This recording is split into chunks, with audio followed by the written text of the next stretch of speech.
É. Olha, dá certinho. Até parece que assiste TV. É. Por conta disso tudo, meu pai foi preso. Por isso que eu tô aqui, seu Dionísio. Tá assistindo, né, filho? Pra pedir sua ajuda. Tá assistindo, né? Um bom advogado pra tirar o meu pai da cadeia. Mas afinal, Como é que tá? Tá gostando aí da nova novela? Hein, amor? seu Dionísio, no momento isso não tem importância. Eu tô Como é aqui que pra tá? defender os interesses do meu pai e da minha O que é família. que tu acha da novela nova? Sabemos que um bom advogado É. capaz de livrar qualquer pessoa dessa enrascada sendo ela culpada ou não. É. Advogados custam muito caro. Mamãe vai comer, tá? Por isso que eu vim pedir ajuda do senhor. Seu Dionísio, eu faço qualquer coisa se o senhor me ajudar. Ajudar você?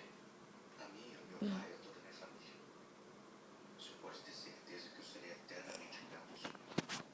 Eu farei o que for preciso conforme o senhor.